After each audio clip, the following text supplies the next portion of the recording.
Oke, halo Assalamualaikum, kasih banyak. Sebelumnya udah mau menyempatkan waktunya untuk hadir di Zoom kali ini. Dan kalau boleh minta tolong perkenalkan diri terlebih dahulu Niko. Oke, sore. Halo Serafin. Kenalin, aku Jonathan Valentin Sugiarto, biasa dipanggil Jonathan. Terus aku dulu mahasiswa jurusan akuntansi Ubaya, angkatan 18, tapi sekarang udah alumni, udah lulus. Oke, salam kenal ya Ko. Nah, Ko Jonathan ini kan juga baru banget lulus ya, dan udah ada gelar SAK juga nih. Nah, gimana sih Ko perjalanannya Koko selama menempuh perkuliahan di Ubaya ini? Boleh ceritain singkat nggak Ko? Oke, boleh. Perjalanan 3,5 tahun ya.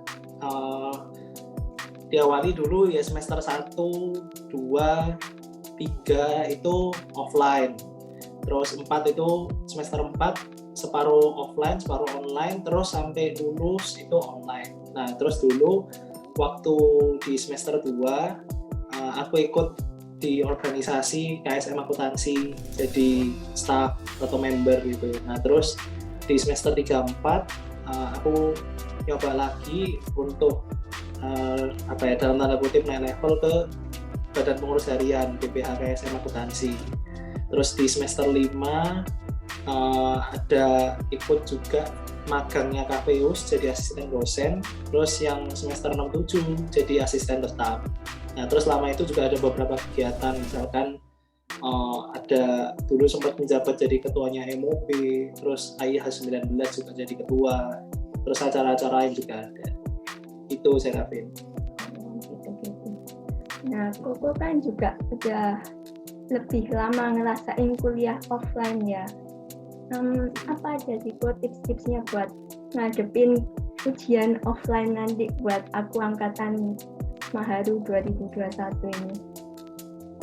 Kalau tips untuk ujian offline, yang pasti kita harus tahu dulu itu ujiannya bentuknya apa. Kan kadang ada yang open book, ada yang closed book. Nah, kalau closed book ya mau nggak mau kita harus benar-benar ngerti. Kalau misalkan hafal ya juga harus hafal. Misalkan kalau ada pasal-pasal atau jurnal gitu.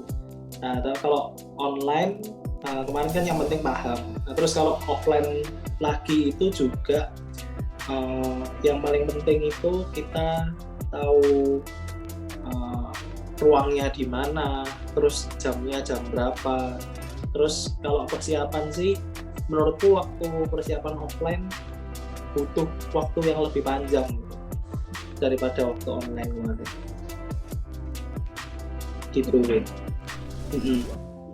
Kan tadi juga Koko bilang ada ikut di KSM, ikut di KPUS, sudah cukup aktif gitulah bagi Koko. Itu bisa jadi asisten dosen juga, itu gimana sih Ko bagi waktunya dan tenaganya juga sambil kuliah itu gimana? Oke. Oh, aku baru ingat juga, aku kan tergabung di AW, Accounting Warriors. Nah, kalau bagi waktu sebenarnya juga tidak terlalu sulit gimana ya, Ben, karena KSM itu aktifnya di semester 1, 2, 3, 4 kan, KPUS-nya di 5, 6, 7, terus AW itu juga 5, 6, 7. Nah, tapi kalau waktu itu pembagian waktunya sih ya tidak terlalu rumit, paling kita urutin dulu skala prioritasnya. Misal waktu aku jabat di KSM dulu, karena aku udah komitmen mau megang tanggung jawab sebagai pengurus, ya aku tempatkan KSM itu di urutan yang pertama-pertama. Jadi misalkan ada kegiatan, ada rapat, nah itu memang persiapannya cukup panjang. Nah, terus gimana kuliahnya ya? Kuliahnya kalau aku dulu untuk jaga supaya tugas-tugas sama nilai ujian tetap baik, ya waktu di kelas dosen itu aku benar-benar memperhatikan dengan baik. Jadi waktu dosen menerangkan, ya aku pastiin materi yang lagi dijelasin bapak atau ibu dosen itu benar-benar aku ngerti. Kalau nggak ngerti ya aku tanya. Nah, jadi dengan itu juga bantu gitu. Kalau ada tugas atau waktu ujian tuh waktu belajarnya bisa lebih singkat. Gitu. Nah, akhirnya ya time managementnya ya jalan sendiri lah akhirnya. Kalau untuk tenaganya kok gimana? Bagi istirahat sama waktu untuk sama waktu kuliahnya gitu kok? Apa nggak keteteran kok? Kalau keteteran ya sempet dulu merasa agak keteteran karena kadang kalau rapat ya sampai malam. Cuma ya itu pasti konsekuensi lah gitu. Karena kayak kalau misalkan rapat atau kegiatan kan kita tidak mungkin ngelakuinnya di tengah-tengah jam kuliah juga gitu kan. Ya pasti setelahnya. Nah akhirnya ya yang berkurang adalah misalkan waktu untuk leisure time, misalkan jalan-jalan bareng keluarga, jalan-jalan bareng teman, terus main game misalkan kalau main, atau waktu istirahat pun juga akhirnya ya ikut berkurang. Cuma ya kalau mindsetku dulu sih selama kuliah ya memang waktunya aktif gitu ya, nggak apa-apa lah kan karena fisik juga masih muda gitu, masih kuat untuk berkegiatan banyak.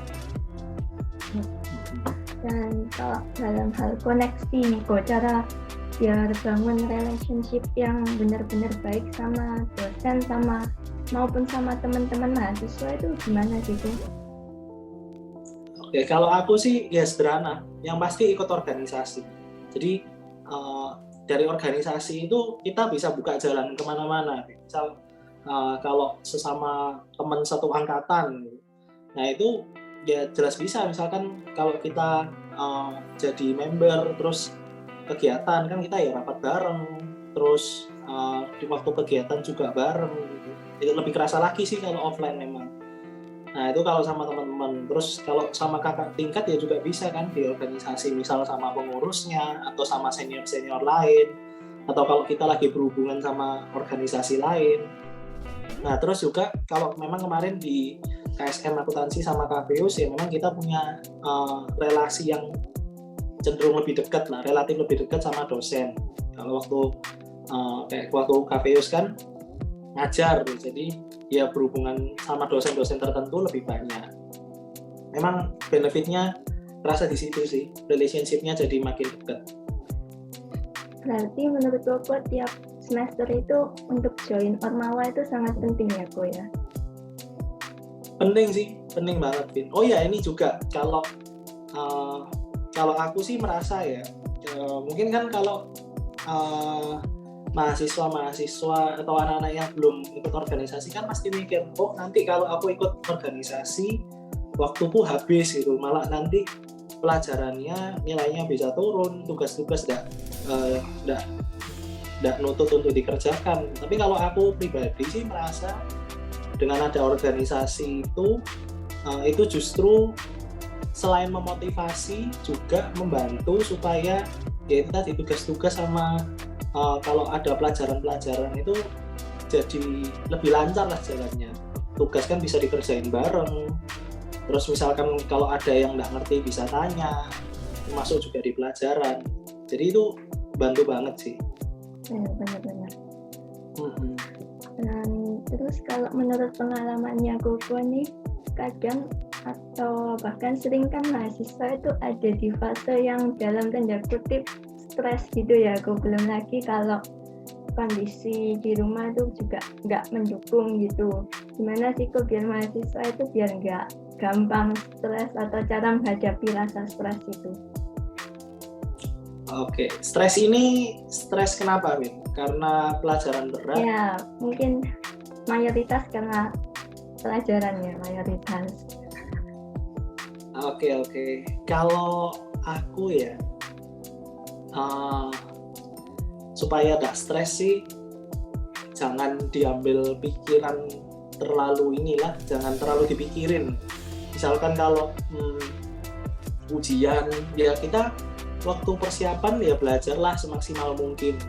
Materi-materi yang udah dikasih kita review, terus ya itu tadi kalau ada yang nggak paham ya usahain supaya paham, entah tanya ke teman atau belajar ulang. Jadi proses untuk persiapannya itu kita maksimalin dulu. Nah nanti kalau misalkan waktu ujian mau bisa atau tidak bisa, terus nanti misal sudah keluar hasil nilainya bagus atau cukup atau kurang, ya itu ya kita terima aja lah, karena itu hasil itu kan konsekuensi dari apa yang kita lakukan kan prosesnya. Jadi apapun hasilnya ya udah jangan terlalu dipikirin gitu, karena kalau dipikirin pun itu sudah lewat, tidak bisa kita ulang lagi. Yang bisa kita lakukan kan memperbaiki proses kita yang selanjutnya nanti.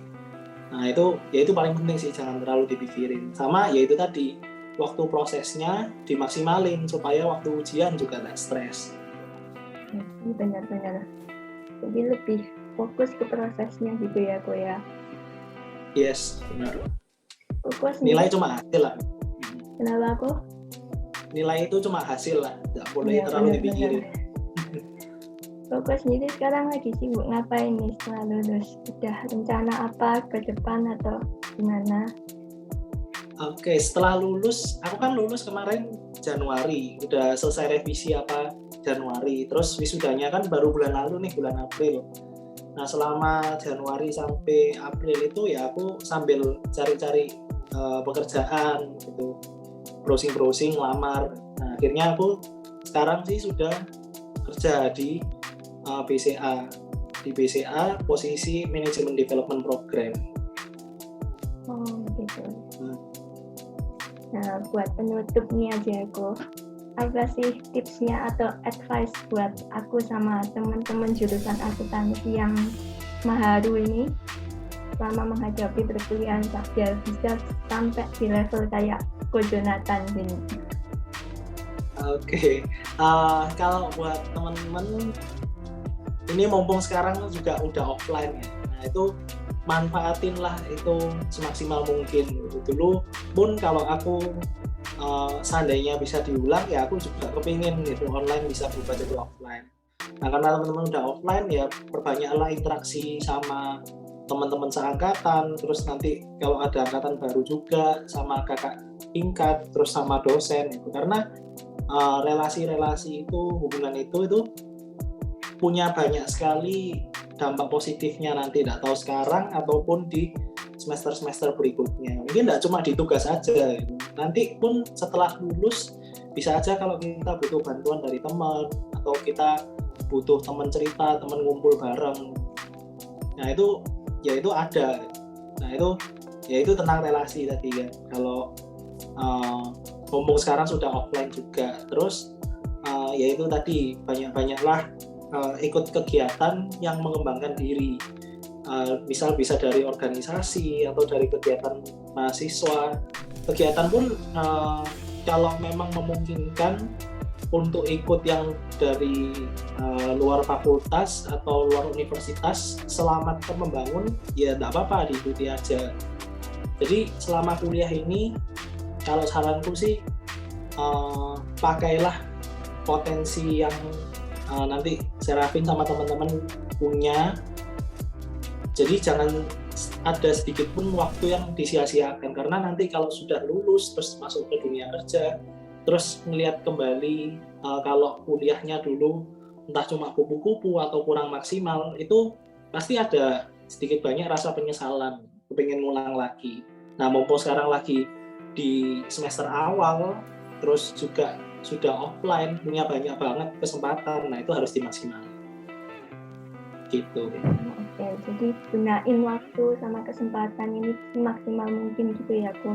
Jangan sampai nanti lulus baru nyesel gitu ya Ko ya. Iya benar Serafin. Oke, thank you Ko.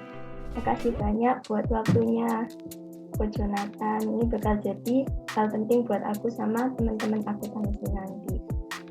Kasih banyak Ko atas waktunya, sampai ketemu lagi. Oke, sama-sama Serafin, sampai ketemu lagi. Selamat sore. Sore Ko.